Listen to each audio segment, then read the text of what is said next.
The office buzzed with tension, the kind of nervous energy that builds before something big. Phones rang, keyboards clicked, half-empty coffee cups littered every desk. But my desk? It was spotless. I had been preparing for this day for months. At 9:15 sharp, my boss, Alan, strolled past my cubicle. His perfectly pressed suit, his smug grin. It was like he owned the air around him.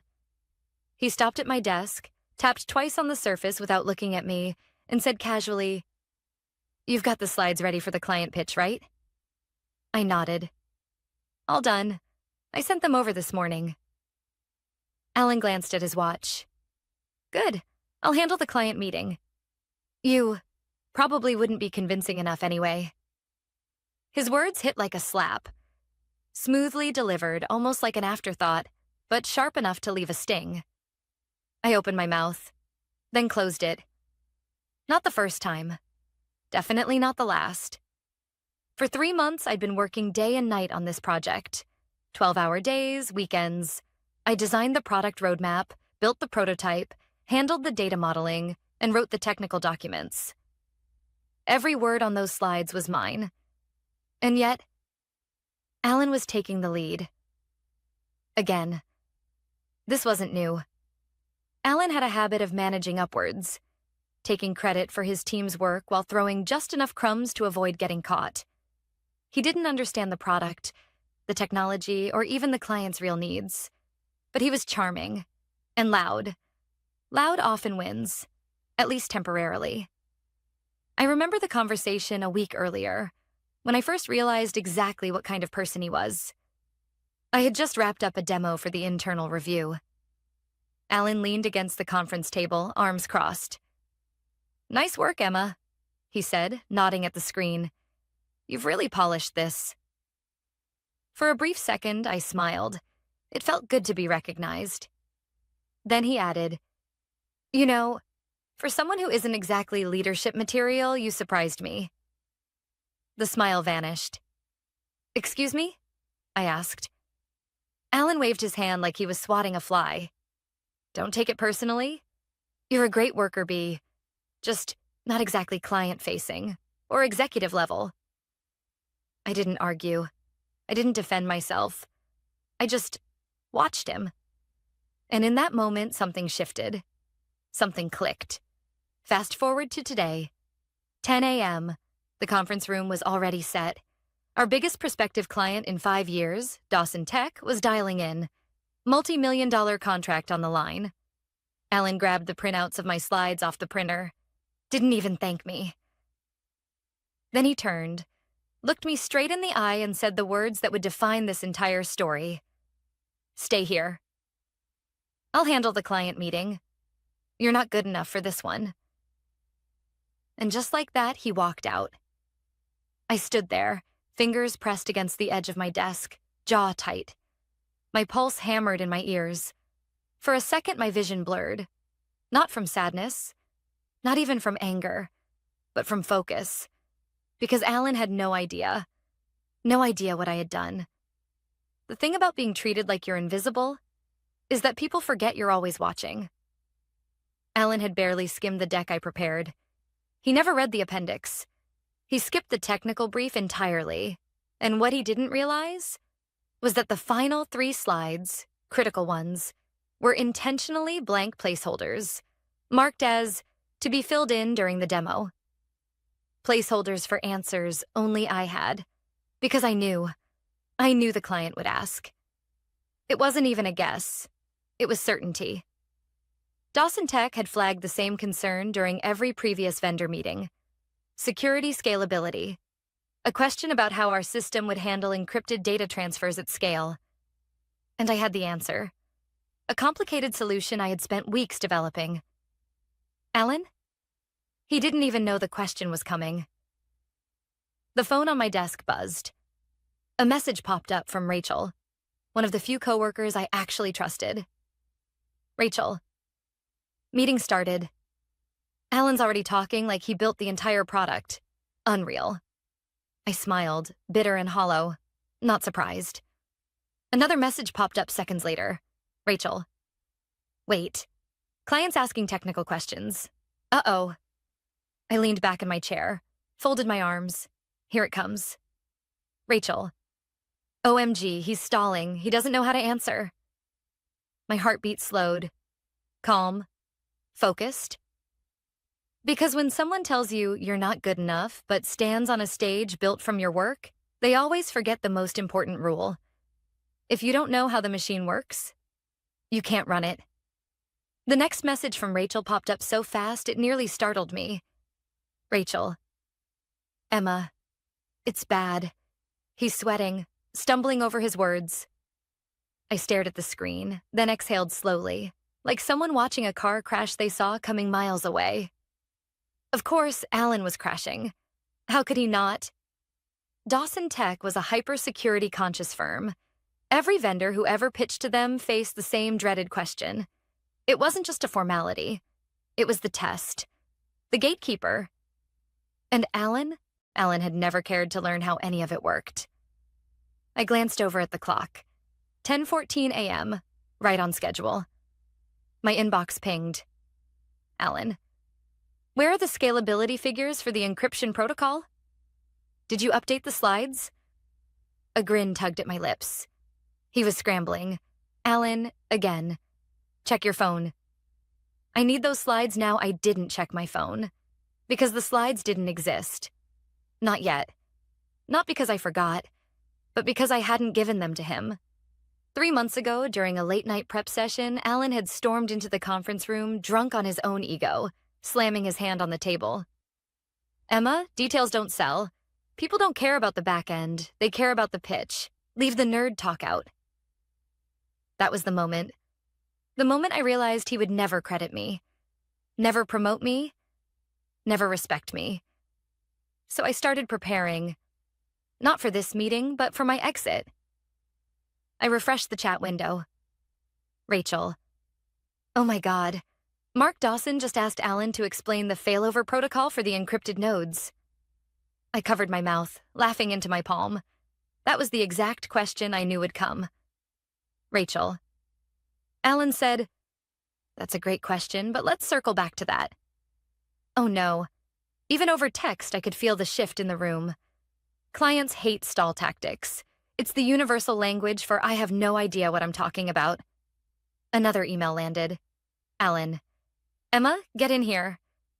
Now I stared at it, for a long, delicious moment. The thing is, when someone tells you you're not good enough, but suddenly needs you, that's not a compliment.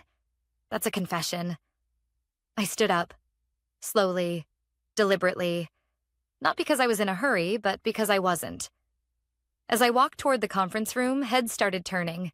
People glanced up from behind monitors, their eyes tracking me. They felt it.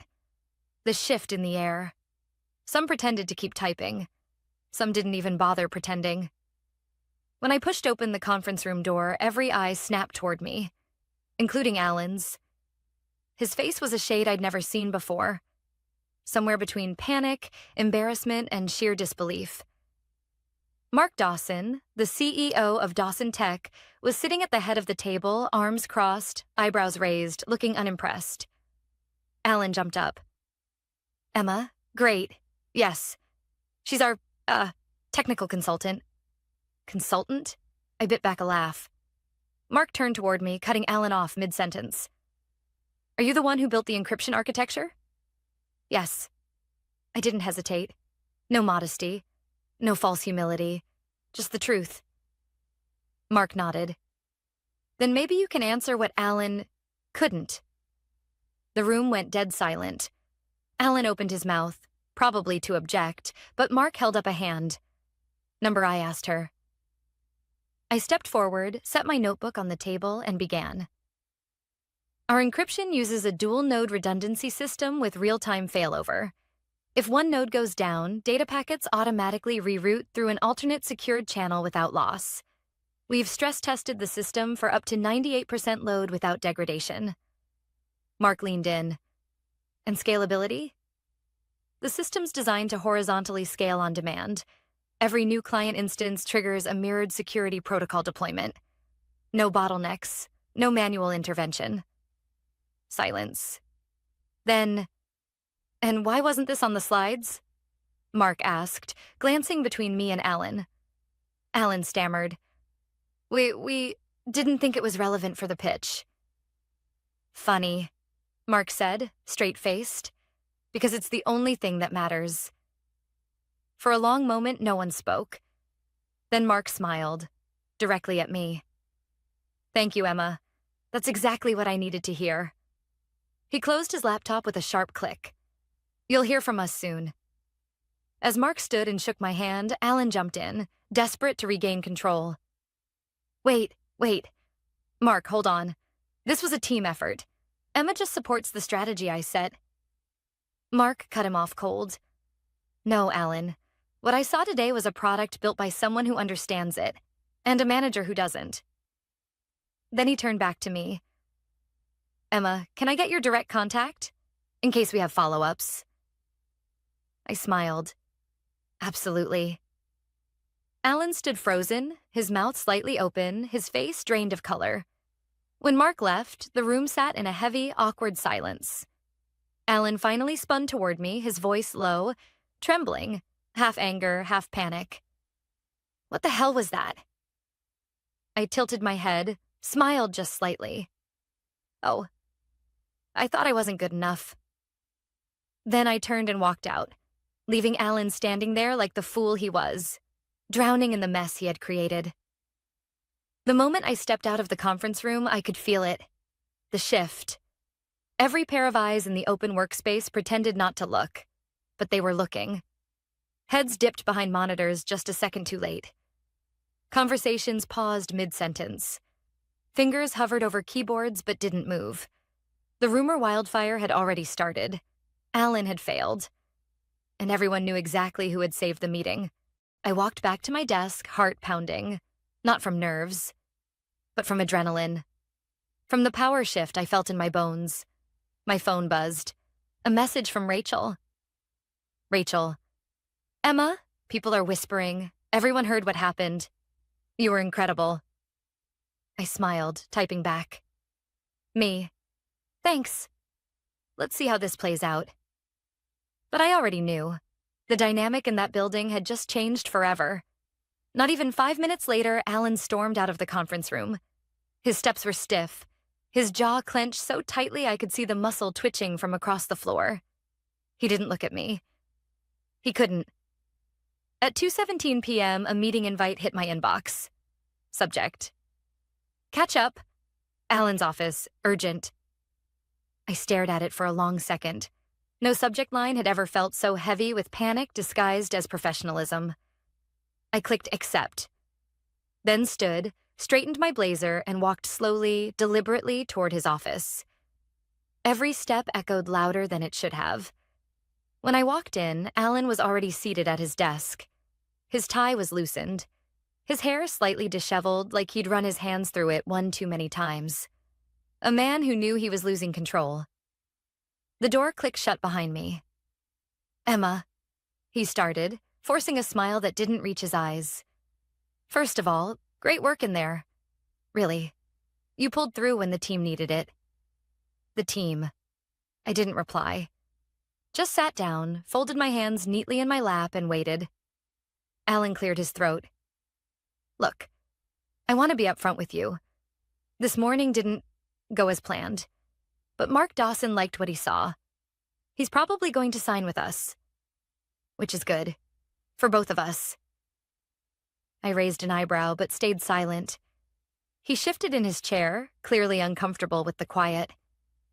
I think, he continued, we should talk about your future here. I realize maybe I haven't recognized your contributions as much as I should have. There it was. The offer. The damage control. I'm prepared to offer you a promotion, Alan said, leaning forward like he was offering me the world. Senior project manager. A significant raise. And, let's say, more client-facing responsibilities moving forward. I blinked, slowly, letting the silence do the heavy lifting. It's a big step up, he added quickly, sensing the weight of my pause. You've earned it. I tilted my head. Tell me, Alan, If the client hadn't asked that technical question, if you hadn't needed me, would we be having this conversation? His jaw tightened. That's not fair, he muttered. I smiled. Small, sharp. It's perfectly fair. He leaned back, exhaling hard. Look, I get it. You're upset. But we both know you belong here. You've got a future here. Don't throw that away because of one misunderstanding. I actually laughed. Misunderstanding? He winced but pushed through. I mean, look, I shouldn't have said you weren't good enough. That was out of line. I was under pressure. But we're a team. We've built a lot together. This is your place. For a brief moment, I let the silence sit between us. I looked around his office. The fake diplomas on the wall, the leadership books he never read, the empty motivational quote plaque sitting crooked on the shelf. And then it hit me like a quiet truth. I had outgrown this place. I straightened. Alan, I said softly, do you remember when you told me I wasn't good enough? He didn't answer, just stared. You were wrong. My voice was calm, steady. But thank you for saying it, because you taught me something. I stood. You taught me I never want to be in a room where someone like you has power over my future. His mouth opened, closed. He tried again. Emma, be reasonable. Look, I can even push for a director title in the next 6 months. We can fast-track it. I shook my head, almost feeling sorry for him. Almost. No, Alan, I'm not negotiating. I'm informing you. I'm done. I slid an envelope onto his desk. That's my formal resignation, effective immediately. His hands trembled slightly as he opened it. You're making a mistake. I stepped toward the door. No, Alan, you did. As I walked out of his office, it felt surreal, like the air was lighter, like the walls themselves knew something was different. Coworkers pretended not to stare. Rachel didn't bother pretending. She stood up, grinning like she'd just witnessed history. You actually did it, she whispered as I passed. I smiled. Oh, Rachel, you have no idea. Because Alan thought my resignation was the end of the story. But it wasn't. It was the beginning. The next morning felt different. For the first time in years, I didn't wake up to the suffocating pressure of deadlines, back-to-back meetings, or the heavy dread of being overlooked. Instead, I woke up to sunlight filtering through my window and a dozen unread messages on my phone. Most from coworkers, a few from numbers I didn't recognize. Curious, I scrolled through. The first one was from Rachel. Rachel. Emma, it's chaos here. Alan's freaking out. I grinned. Exactly as expected. Then another message popped up. Rachel. Dawson Tech called this morning. They asked for you. Directly. Alan tried to play it cool, but yeah, it didn't go well. I sat up straighter. There it was. The first ripple. Dawson Tech wasn't just our biggest prospect. They were the kind of client that, if secured, would double the company's revenue projections for the year. The kind of client the board paid attention to. And now, they were asking for me. Not the company, not Alan. Me. I didn't even have time to fully process that before my phone buzzed again. This time an email. Subject? Carter and Dawson, meeting request. From Mark Dawson. I opened it. Emma, I'd like to discuss a potential collaboration. Let me know when you're available. I blinked. A collaboration? My pulse kicked up. Not out of fear, out of possibility. But it didn't stop there. As I sipped my coffee, another message arrived. This time from Greg. Greg had been the lead engineer at my old company before quitting last year. One of the smartest people I'd ever worked with. And one of the few who had seen through Alan long before anyone else. Greg. Hey, heard about what happened. Word spreads fast. Listen, a few of us have been talking. We've had enough. Thinking of leaving. You free to chat? I set the mug down. Hard. This was moving faster than even I expected. I checked LinkedIn out of pure curiosity. My notifications had exploded. New connection requests, messages from former coworkers, vendors, even competitors. Half of them congratulating me, the other half asking, "What's next?" And that's when I realized Alan's world wasn't just shaking, it was crumbling. At 11:02 a.m., Rachel called. No text, a call. That never happened unless it was urgent. I picked up. "Emma, you're not gonna believe this," she said, breathless. "Try me." Dawson Tech. Pulled out. I blinked. "What?" "Yeah. They called Alan an hour ago and said they're reconsidering. Apparently, Mark Dawson told him directly. We prefer to work with people who understand their own products." I let out a sharp laugh. "Oh, wow." "Oh, it gets better," Rachel continued. "The board is livid. Investors were counting on that deal. Alan tried to spin it like it wasn't a big deal, but everyone knows. Everyone knows it's because of you." "I didn't do anything," I said, smiling. "Exactly," Rachel replied. "And that's the best part. You didn't have to." By noon, I had 3 job offers in my inbox. One from a competitor, one from a consulting firm, and one from Dawson Tech themselves. Mark's email was short but powerful. "Emma, we were serious about collaborating. Our internal team could use someone like you in a senior leadership role. Let's talk." For a long time, I stared at the screen, because this wasn't just a job offer. This was the universe handing me back everything Alan had tried to steal. Then, as if on cue, my phone lit up with one more email. From Alan. I didn't even have to open it to know exactly what it said.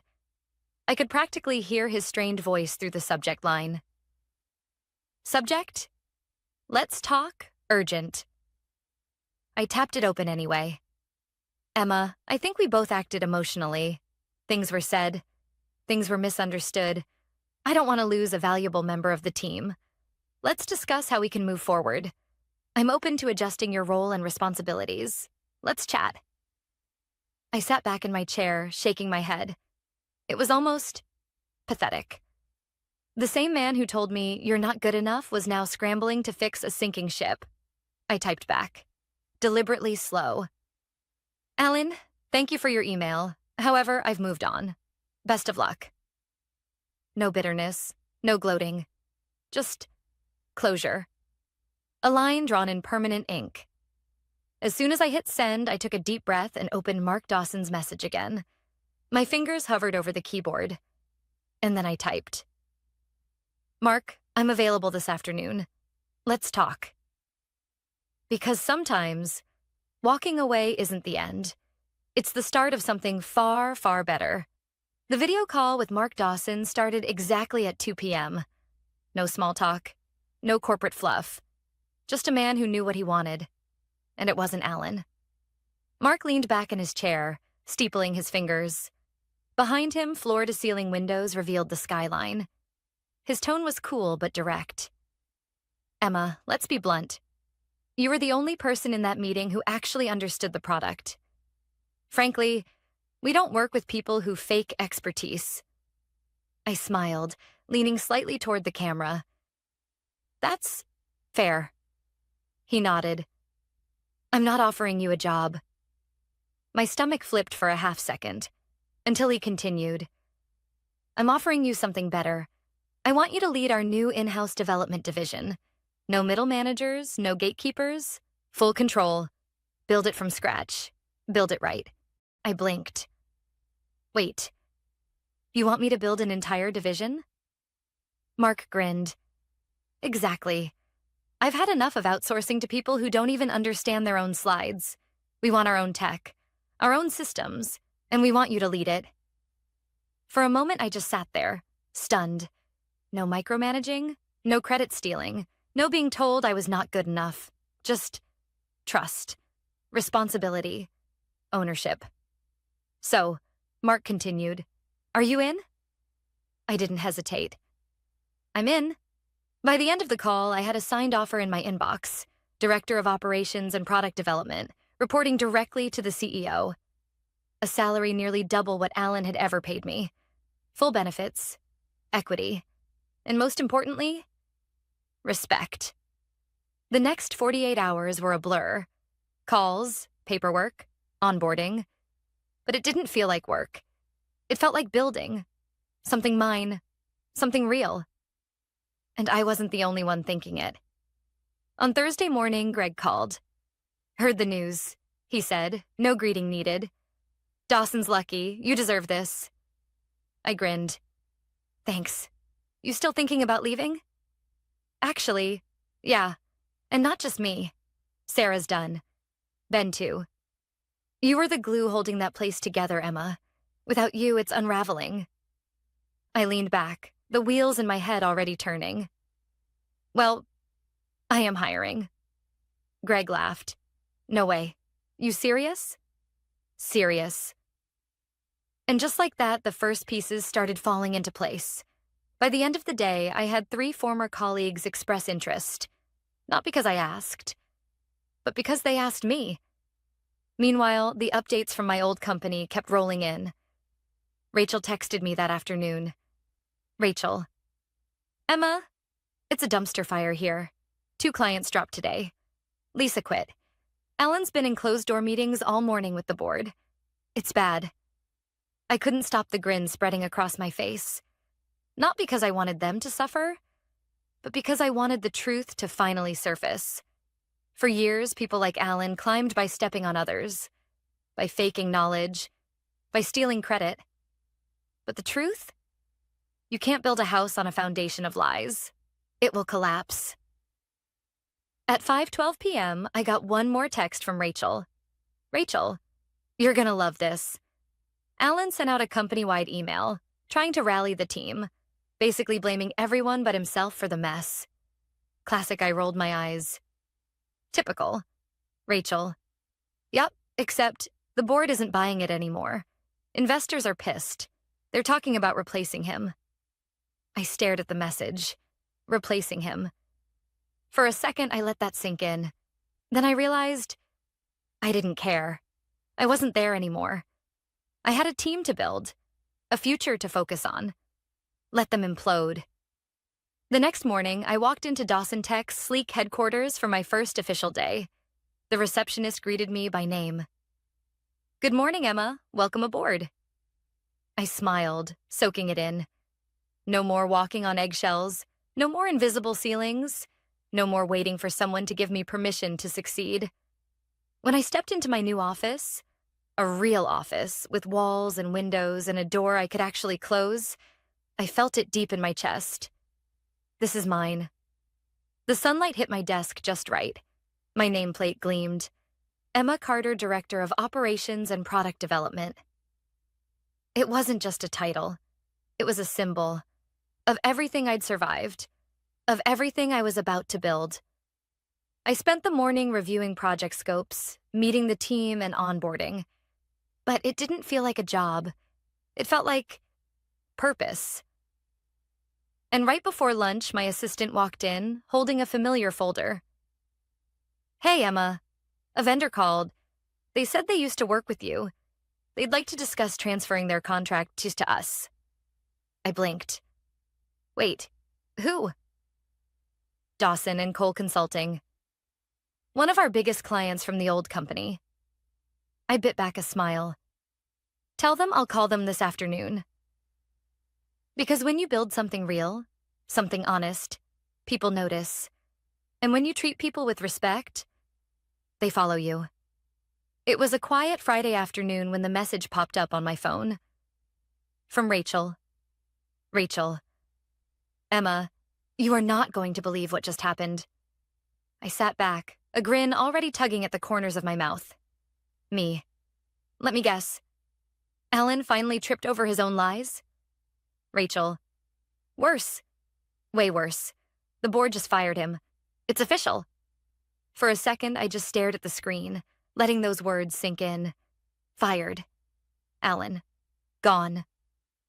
Rachel's next messages came rapid fire. Rachel. "There was an emergency board meeting this morning. 3 more clients dropped overnight. 2 senior engineers resigned. One investor pulled out entirely. Rachel. The board tore into Alan. They asked how the Dawson deal slipped through his fingers, how the tech team fell apart, why no one had realized how fragile everything was. Rachel. And guess what? Someone leaked the fact that you were the person who saved the Dawson meeting, not Alan. That you were the one who built everything he claimed credit for. Rachel. The board flipped. They said he misrepresented internal capabilities and compromised client relationships. I could practically picture it. Alan sitting there, his face slowly draining of color as reality crashed down around him. The realization that all the years he spent climbing over others were coming back to collect. I wasn't surprised. This wasn't karma. This was consequence. My phone buzzed again. Rachel. After the meeting, they marched him out. Security badge deactivated, passwords locked. They even had IT disable his email in real time. Rachel. He's gone. I exhaled slowly, not out of relief, not out of gloating, but because something about it felt complete, a full circle. The man who once told me, "You're not good enough," was walked out of the building, powerless, jobless, reputation in shambles. But here's the thing. This story was never really about Alan. It was about what happens when you let people underestimate you for too long. It was about knowing your worth, even when others pretend not to see it. That afternoon, as if the universe was putting an exclamation mark on it all, I received an email from Dawson and Cole. Emma, we'd like to proceed with transferring our full account to Dawson Tech under your leadership. We've heard wonderful things. Let's discuss next steps. I sat back, staring at the message, unable to stop the smile from spreading. The same clients Alan always bragged about locking in were now mine. Not because I stole them, but because trust isn't something you steal. It's something you earn. The ripple effects kept coming. By the end of that week, 4 engineers, 2 project managers, and 1 senior consultant from my old company had joined my team at Dawson Tech. Not because I asked, because they asked me. Because when people see you stand up for yourself, when they see you choose dignity over desperation, they remember it. On Monday morning, a LinkedIn notification pinged. Alan had updated his status. Open to work. No title. No job. Just open to work. For a moment, I hovered over the notification, considering, wondering if I should feel something. Pity, anger, satisfaction. But I didn't. I felt nothing. Because when someone has shown you who they really are, you stop waiting for them to change. That afternoon, as I stood in the new operations wing of Dawson Tech, the one I had built, I looked around at the faces of my team. People who were talented, brilliant, often overlooked, just like I had been. Not anymore. Mark Dawson walked over, coffee in hand. Emma, he said, smiling, you've done in 3 weeks what most leaders can't do in a year. The clients are happy. The team's running like clockwork. Honestly, best decision I've made was hiring you. I smiled, feeling something I hadn't felt in a long time. Seen, respected, valued. As the sun set over the skyline outside my window, I thought about everything that had happened. Every insult, every time Alan dismissed me, every late night I spent wondering if I was crazy for thinking I deserved more. And now I knew the truth. I wasn't the problem. I was never the problem. I was just in the wrong room. And as for Alan? Well, when you spend your career building ladders out of other people's work, eventually you fall off one.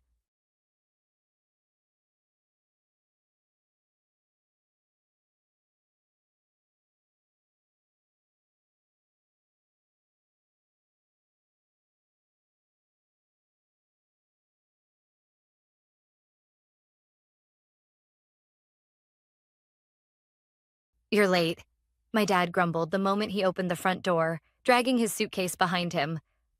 I glanced down at the clock on my dashboard. 7:58 a.m. I said 8, I replied, forcing a smile as I stepped out of the car. Right on time. But then, I saw him. Standing there at the edge of the driveway, arms crossed over his chest, a backpack slung lazily over one shoulder. My brother, Daniel. My stomach twisted. Why is he here? Daniel had no job, no responsibilities, no obligations except maybe keeping his Xbox warm. He wasn't supposed to be here. This cruise was meant for me and my parents. Something I'd been planning for nearly 2 years. Something I'd paid for. Every single penny. What's going on? I asked, trying to keep my voice steady, even though my heartbeat had just doubled. My mom walked out next, wearing her wide-brimmed sun hat and an overly bright smile that instantly felt fake. "Oh, Mandy," she said, waving her hand like I was being dramatic. "We decided Daniel should come, instead of you." The words hit me like a punch to the chest. "Instead of me?" I repeated slowly, almost not believing what I just heard. "Are you kidding? This cruise is... I booked this. For you. For your anniversary. For us." Dad shrugged, adjusting his sunglasses like this was some kind of inconvenience he didn't want to deal with. "Daniel's been stressed lately," he said casually. "Life's been rough on him. He needs some rest." Mom chimed in, nodding as though that explained everything. I blinked. Stunned, frozen, completely blindsided. Daniel? Stressed? From what? Leveling up in video games? Sleeping till noon? Living rent-free under their roof while I worked 60-hour weeks to afford this cruise? Daniel smirked, kicking a pebble with his shoe. "Yeah, appreciate you understanding, sis." His voice was laced with that familiar smugness I'd hated since we were kids. "Been feeling kind of burned out, you know?" I stared at him, then at my parents. My lips parted, but no words came out. Because what could I possibly say? I had spent 2 years planning this. 2 years of overtime, canceled weekends, skipped vacations, all to give my parents something unforgettable. A luxurious cruise down the Panama Canal. Balcony suites, private shore excursions, gourmet dinners, a once-in-a-lifetime trip. And they replaced me. Like I was an afterthought. "You're serious?" My voice was barely above a whisper. Dad sighed, clearly getting impatient. "Let's not make this a big thing, Mandy. You know how much Daniel's been struggling. He could really use a break. And you're always busy anyway. Work, work, work. You can take a vacation another time." Another time? This was the time. I clenched my jaw, biting back every furious word rising to my throat. Because if I let even one out, the floodgates would burst. Instead, I nodded stiffly. "Right." My voice was flat. "Of course." Daniel walked past me, dumped his bag into the trunk of my car, and grinned. "Thanks for driving, by the way." Real MVP, I didn't respond. My fingers tightened around the keys in my hand until they dug into my skin. I wanted to scream. I wanted to ask, when did it become my job to reward laziness? When did his comfort matter more than my effort? More than everything I've done for this family? But I didn't. I opened the trunk, closed it, maybe a little harder than necessary, and got in the driver's seat. The ride to the port was suffocatingly quiet, except for Daniel, of course. "Oh man, I saw a YouTube vlog about this cruise," he said, leaning forward between the seats. "There's this crazy water slide on the ship, and all-you-can-eat sushi. Think it's included?" "Yeah," Dad chimed in. "Hope we can snag some good spots for the excursions. You booked all that, right, Mandy?" I bit the inside of my cheek. "Yeah, I did." Mom nodded like everything was perfectly normal. "See? It's fine. It'll be a fun trip. No need for drama." I glanced at them in the rearview mirror. No need for drama. Sure. Just replace your daughter with your son on the trip she paid for without even telling her until the morning of departure. No drama at all. When we finally pulled into the port parking lot, my stomach was in knots. The ship towered over us, sleek, massive, dazzling under the morning sun. I should have felt proud, excited. Instead, I felt hollow. I stepped out and helped unload the bags. My parents barely seemed to notice the tension radiating off me like a furnace. "Thank you for understanding, sweetheart," Mom said, giving me an airy little hug. "You're always so mature about these things." Mature. Right. Daniel hoisted his backpack over one shoulder and grinned as he headed toward the terminal. "Appreciate it, sis. You're the best." I stood there watching them walk away. Their figures grew smaller as they disappeared through the doors leading to the check-in. A part of me wanted to cry, but a bigger part of me, the part that had been ignored, dismissed, and shoved aside one too many times, started to simmer. "No, Mandy. Not this time." I pulled out my phone, opened my travel app, and stared at the reservation. A single thought echoed in my head. If I'm not on that cruise, then neither are they.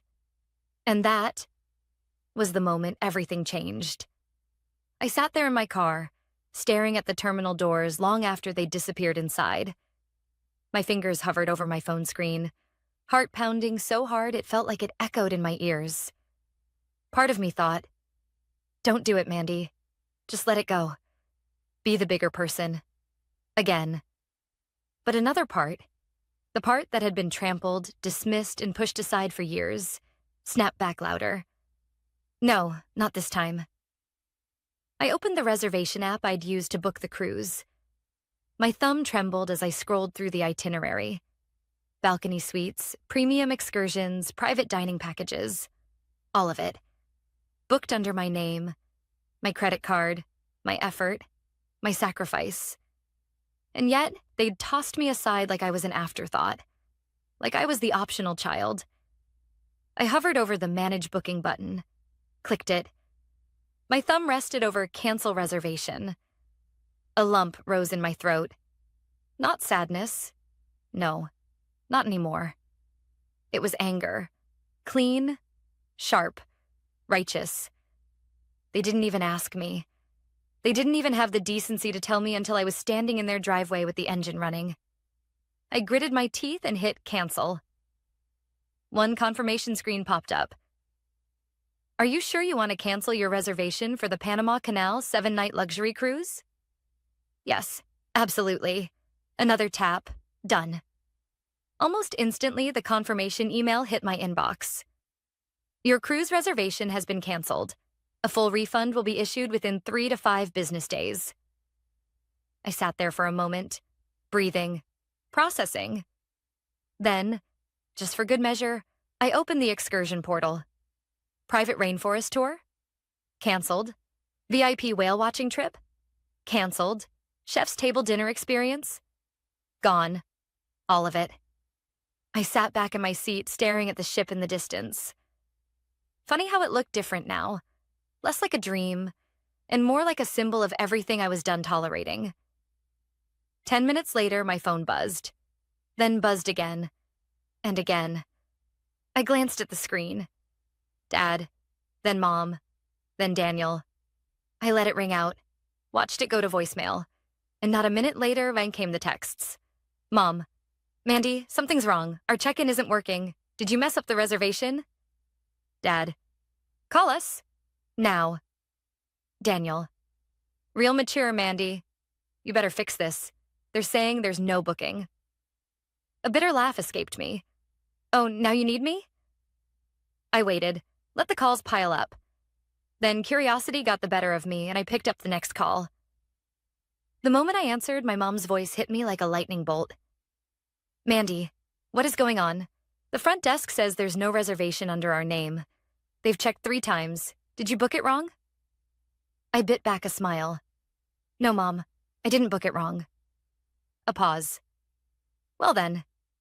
Then what is this? Where's the reservation?" I leaned back in my seat, tapping my fingers against the steering wheel. "It's canceled." Silence. Dead silence. Then, an explosion. "What do you mean canceled? Why would you do that? We're standing here. This is so embarrassing." I shrugged, even though she couldn't see it. Well, it didn't make sense to keep paying for a trip I wasn't invited to. I could hear Dad's voice in the background, sharp, frustrated. Ask her if she can fix it. Tell her to call someone. Mom hissed, "Just fix it, Mandy." "We don't have time for this." I let out a small, humorless chuckle. "Fix it? Oh no, I'm not your fixer anymore." Daniel's voice broke through next, loud enough to be heard over the speaker. "You are so petty. Seriously? You're ruining everything. Just admit you overreacted and book it back." I stared out at the water, the massive cruise ship in the distance starting to pull away from the dock. Slowly, majestically, right on schedule. I smiled. "Can't. The ship's leaving." As if on cue, the long blast of the ship's horn echoed through the air. Mom gasped. "Mandy, you didn't... you... Yup," I interrupted. "I did. You've embarrassed us in front of everyone. Your father is furious. Daniel is humiliated. How could you do this to us?" I closed my eyes and breathed in the salty ocean air.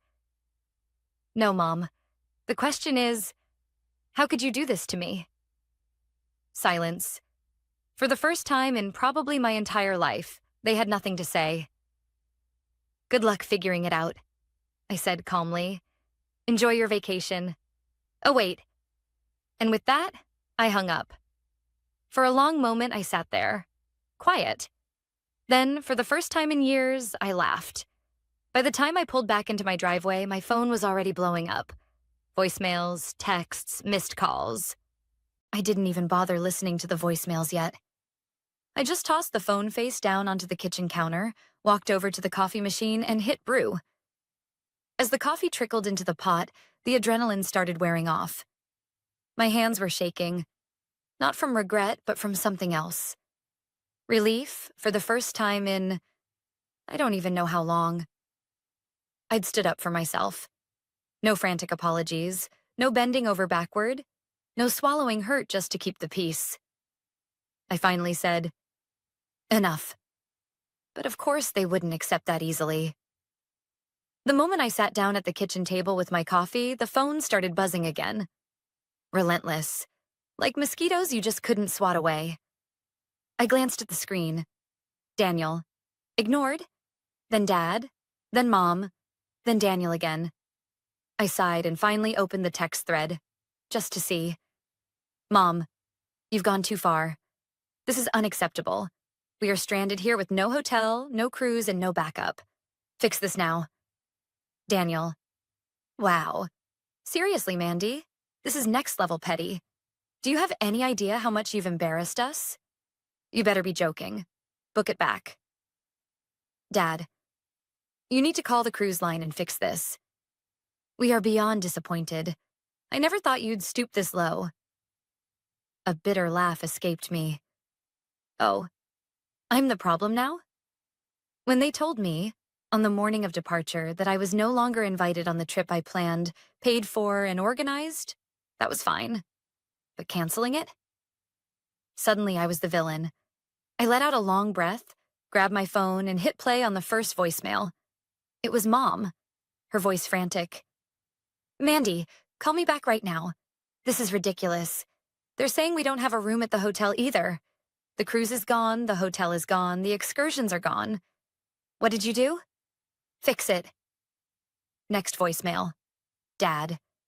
More restrained but furious underneath.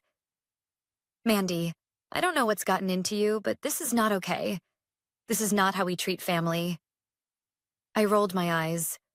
Funny, I was just thinking the same thing. Then Daniel's voicemail. "Get over yourself. You ruined everything. You're acting like a child. I swear when I see you next..." I deleted it before he finished. I sat there for a minute, staring at the wall, letting the ridiculousness of it all settle in. Was this really happening? Number correction. Was I really, finally, done? I stood up, paced the living room, then came back and stared at my phone again.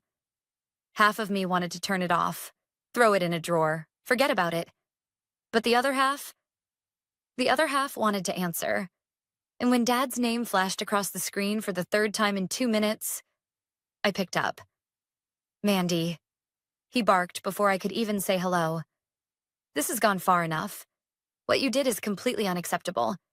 Your mother is in tears. Daniel is furious. You've ruined our anniversary. You need to call the cruise line immediately. No. Silence. What? No, I repeated slowly. Calm. Steady. I'm not fixing it. I'm not doing anything. I could hear him spluttering on the other end. Mandy, this is insane. You're punishing the whole family over a misunderstanding? I nearly choked. A misunderstanding? You replaced me.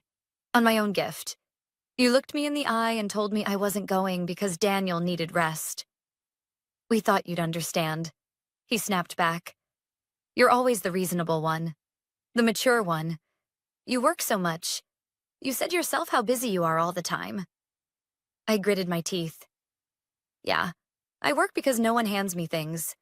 Unlike Daniel. His voice dropped lower, threatening. This isn't like you, Mandy. You've always been the one who holds this family together. I let out a bitter laugh. Exactly. I'm the one who holds everything together. Plans the trips, pays for the dinners, solves the problems, covers for everyone's mistakes. You've just been so comfortable with me being the responsible one that you forgot something? I don't have to. Silence. Complete silence. Then quietly he said, I can't believe you'd do this. To your own family. On our anniversary. Yeah? I snapped. Well, I can't believe my family would look me in the face on the morning of a trip I planned and say, you're not coming. He didn't respond, just a strained sigh. Figure it out, I said, lowering my voice, sharper now. You wanted to take Daniel instead of me? Then you figure out the hotel. You figure out the excursions. You figure out the cruise, without me, for once. And before he could reply, I hung up.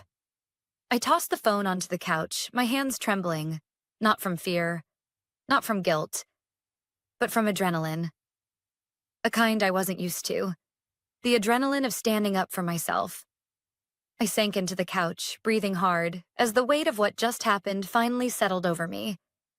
They were stranded. No cruise, no hotel, no backup plans. For the first time ever, they were the ones left scrambling. Not me. A smile crept across my face. Not my problem. The rest of that day felt quiet. Eerily quiet. No buzzing phone. No guilt-laced texts.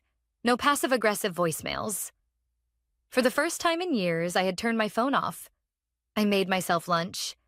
Watched a random cooking show I never had time for. Even pulled out an old jigsaw puzzle from the closet that had gathered dust for months. It was strange. This sense of peace. Strange, but good. And yet beneath the calm, I could feel it. The simmering tension. The storm waiting to hit. Because my family? Oh, they didn't give up that easily. By the time the sun began setting, curiosity got the better of me. I walked over to the kitchen counter, picked up my phone, held it in my palm for a moment, then powered it back on. Instant chaos. It was like opening floodgates. 17 missed calls, 43 texts, 6 voicemails. I took a deep breath and scrolled through. Same patterns, same tactics. Mom. Mandy. I don't understand how you could do this. We're your family. We raised you. We deserve better than this humiliation. Daniel. Grow up. You seriously need therapy. You ruined everything. Dad. Call us. Now this is getting ridiculous. And then, Mom. Your father is furious. I hope you're proud of yourself. We're stranded in a cheap motel miles from the port. You've embarrassed us in front of everyone.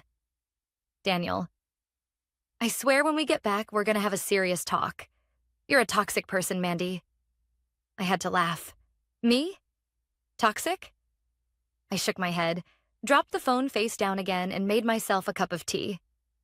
For years, I'd been on the receiving end of their guilt trips, of their manipulation disguised as family duty or being the bigger person. But now the guilt trip hit different. because I didn't feel guilty. Not even a little. About an hour later, the phone rang again. This time, I picked up. It was Mom. Her voice came through, tight, brittle, like she was forcing herself to sound composed. "Mandy, listen, we've had some time to think, and we realized that maybe things could have been handled better." I raised an eyebrow. "Could have been handled better?" She sighed. "Look, we didn't mean to hurt you. We were trying to do what was best for Daniel. He's been struggling, you know that." "Right," I said flatly. "And I'm always the one expected to sacrifice. Again." "No one asked you to sacrifice anything." She snapped back, the composure starting to crack. "You're always working anyway. We thought you wouldn't mind giving this one thing to your brother." I nearly dropped the phone. "Giving this one thing?" "Mom, it wasn't yours to give. This wasn't some spare pair of shoes. This was a cruise I spent 2 years planning and paying for." Silence. "Look," she tried again, voice softer now. "You made your point. But now, it's gone too far. Your father is furious. Daniel is devastated. We've had to book this terrible motel. Not my problem." "Mandy." "No." I cut her off. "You made your choice, Mom. You decided that Daniel deserved this more than I did. So now, you can figure it out. You can figure out the hotel, the excursions, the cruise. Just like I always have." Her voice dropped into that guilt-ridden whisper I knew all too well. "I just don't understand how you can be so cruel. To your own family." I clenched my jaw. "No, Mom. The real question is, how could you be so cruel to me?"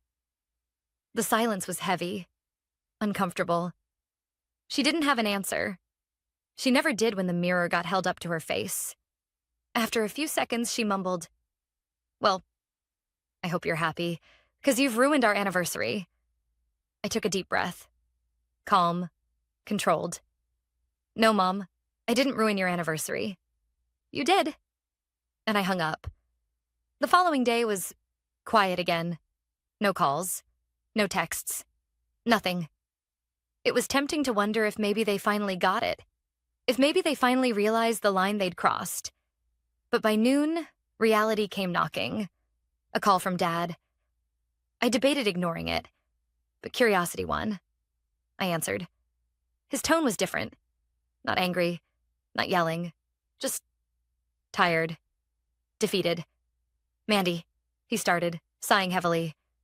"Your mother and we've been talking. We think maybe we made a mistake." My heart thudded, but I kept my voice steady. "Maybe?" He groaned. "Look, this has gotten out of hand. We didn't mean to hurt you, but Daniel, he's just, you know how he is." "Yes," I said dryly. "I know exactly how he is. He doesn't handle stress well. He needed a break." I leaned back, biting my tongue to stop from laughing. "And I'm the one who has to lose my vacation because of that?" Dad sighed again. "You've always been the strong one, Mandy. The reliable one. We thought you'd understand." There it was. The oldest line in their book. You're the strong one, the responsible one, the mature one. So be the one who sacrifices. Again. "I do understand," I said coldly. "I understand perfectly now." "Look," Dad tried again. "We're willing to talk about this when we get home. We'll figure something out." I smirked. "Yeah? You do that." And I hung up. For the first time, I didn't feel guilty. Not even a little bit. 3 days passed. 3 days of silence. Not a single call. Not one text. Nothing.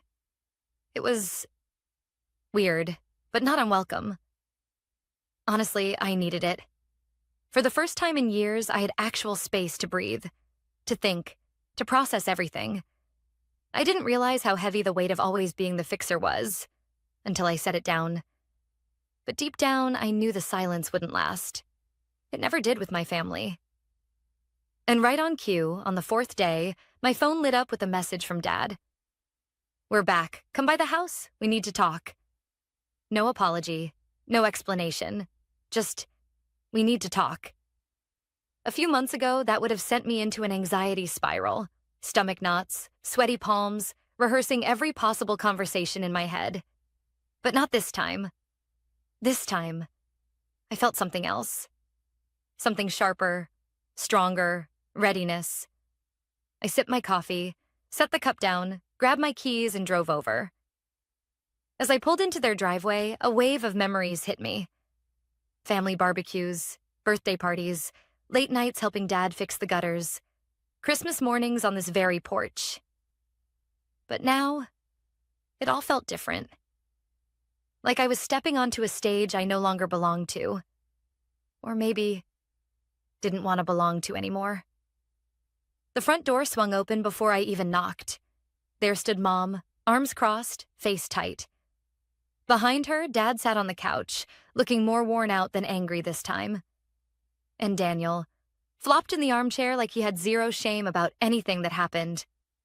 I stepped inside. Quiet, calm, observing. "Sit," Mom said sharply, motioning to the chair across from them. I didn't. I stayed standing. "So," I started, folding my arms. "What exactly did you want to talk about?" Mom jumped right in. "We think it's time we move past. Whatever this was. You've made your point." I raised an eyebrow. "Oh? Have I?" Dad sighed. "Look, Mandy, we all made mistakes. Things were said. Done. But this grudge, it's hurting the whole family." A laugh bubbled out of me. Not forced, not bitter. Just disbelief. "A grudge? Is that what we're calling it now?" Daniel scoffed. "Yeah, you completely overreacted. Seriously, it was one trip. Get over yourself." And there it was. The golden child energy, fully intact. "One trip?" I echoed. "Do you honestly think this is about one trip?" Daniel rolled his eyes. "Yeah, actually." I shook my head. "Of course you do." Then I turned to my parents. "Do you two honestly believe this was just about the cruise?" Silence. I stepped forward. This wasn't about 1 week on a ship. This was about years. Years of me showing up, paying for things, solving problems, being the reliable one. While you made excuse after excuse for him. While you overlooked me, ignored me, took me for granted. Dad opened his mouth to respond, but nothing came out. "You didn't just replace me on a trip. You replaced me in this family dynamic a long time ago. That cruise was just the moment I finally saw it for what it was." Mom's arms dropped to her sides. "Mandy, that's not fair." "No, Mom," I said, voice sharp but steady. "What's not fair is spending 2 years saving, planning, paying for a trip, only to show up and be told I'm not going, because Daniel, it needed rest." I turned to Daniel. "Rest from what exactly? From your exhausting career of sleeping till noon?" Daniel's face went red. "Wow, real mature." "Oh, please," I shot back. "Mature? You've lived your entire adult life off of everyone else's labor. You don't get to lecture me about maturity." Dad stood, hands raised. "Okay, that's enough." "No," I interrupted. "It's not enough, not yet." I let my eyes scan the room. All of them. "I'm done being your fixer, your planner, your backup wallet, your afterthought. I'm done." Mom's voice cracked. "Mandy, we didn't realize how much this hurt you." I sighed. "That's the problem, Mom. You never realized. Not until it affected you. Not until the hotel told you there was no room. Not until you stood at that port with no crews to board. You only notice when I stopped doing." Dad sat back down heavily. "So what? You're just cutting us off now?" I shook my head. But there are boundaries now. Clear ones. If you want me in your lives, it's going to be on different terms. My terms." Daniel scoffed. "Oh, please, like we care." I turned to him, smiling. "Oh, I know you care. You just don't want to admit it. But deep down, you all know. Your safety net just walked out that door. I grabbed my purse, turned toward the door, and before stepping out, added one final line. Enjoy figuring things out for yourselves. I've got a life to live. And with that, I walked out. The drive home felt different, lighter. There was no tightness in my chest. No spinning thoughts trying to figure out what I should have said or done. No guilt, no second guessing. For the first time in a long time, I wasn't leaving their house feeling small. I was leaving it free. I pulled into my driveway, turned off the engine, and just sat there for a moment, letting it sink in. I did it. I finally stood up for myself. No yelling, no tears, just clear boundaries, firm director. And the best part? I didn't regret a single word. That evening, I made myself a simple dinner, poured a glass of wine, and sat out on the back porch. The sun was setting, casting everything in soft gold. It felt symbolic somehow, like the end of one chapter and the start of something entirely new. I opened my laptop, almost on autopilot. Stared at the screen for a minute. Then, without even thinking, I typed into the search bar. Last-minute solo cruises. Because here's the thing. That cruise wasn't just for them. It was supposed to be for me too. An adventure, a celebration, a reward for working hard, for showing up, for never quitting. And just because they didn't value me didn't mean I had to follow their lead. It didn't take long to find one. A 10-day Caribbean and Central America cruise departing in 4 days. Balcony room available. Private excursions still open. Perfect. Without hesitation, I clicked Book Now, paid, confirmed. And as the confirmation email popped into my inbox, something strange happened. I smiled. Not a forced smile. Not a pretend everything's fine smile. A real one. The next few days were a whirlwind. I packed, bought a new swimsuit, grabbed a journal from the bookstore. And the entire time, silence. No calls. No texts. Nothing from my parents or Daniel. Not an apology. Not an explanation. But you know what? That silence didn't bother me anymore. It felt like peace. The morning of departure, I stood at the dock with my suitcase in hand. The ship loomed in front of me. Massive, beautiful, inviting. This time, I wasn't watching someone else board. This time, it was me. Check-in was seamless. The staff welcomed me like royalty. By noon, I was standing on my private balcony, watching the port shrink into the distance as the ship slowly pulled away. I took a deep breath, letting the sea air fill my lungs. Freedom. The next 10 days were everything I didn't know I needed. Snorkeling in crystal clear waters, ziplining through lush rainforests, private cooking classes in Costa Rica, quiet mornings on the balcony with coffee, watching the sunrise over the ocean. No stress, no obligations, no family drama. Just me, existing, living, breathing, thriving. I met people, other solo travelers, people who weren't weighed down by guilt or expectations, people who laughed easily, who asked questions like, "What's your favorite place you've ever traveled?" instead of, "Why aren't you helping your family more?" It was refreshing. It reminded me that there was a whole world beyond being the family's fixer. A whole world where I could simply be Mandy. One evening, near the end of the cruise, I sat alone at a little table on the top deck, watching the sunset melt into the horizon. I opened my journal, the one I'd barely written in back home because every page felt like another chore. But now, the words flowed easily. Stop shrinking yourself to fit spaces you've outgrown. Being the strong one doesn't mean being the sacrificial one. It's okay to choose yourself. I smiled reading that last line. It's okay to choose yourself. Somewhere along the line, I'd been taught that choosing myself was selfish. That sacrificing was the price of love. That my worth came from what I could give, not who I was. But none of that was true. Not anymore. When I got home, I half expected to find a barrage of texts or missed calls.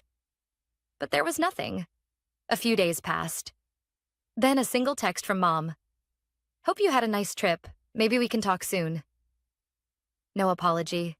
No accountability. Just polite words on a screen. I stared at it for a while, then locked my phone and set it aside. Maybe. Maybe we can talk. When I'm ready. On my terms. In the weeks that followed, I made more changes. I signed up for a photography class I'd always put off. Started going on weekend hikes. Booked a second solo trip for next year, this time to Greece. I even rearranged my living room, replacing the old furniture my parents had given me years ago with pieces that felt more like me. Every small change felt like peeling back the layers of who I'd been told to be, and uncovering the person I'd always been underneath. The truth is, this story doesn't end with some magical family reconciliation. It doesn't end with them suddenly understanding everything or apologizing in the way I used to dream they would. But it does end with something better. It ends with me finally realizing I was never the problem. I was simply someone who finally learned to choose herself. And freedom? It looks really, really good on me.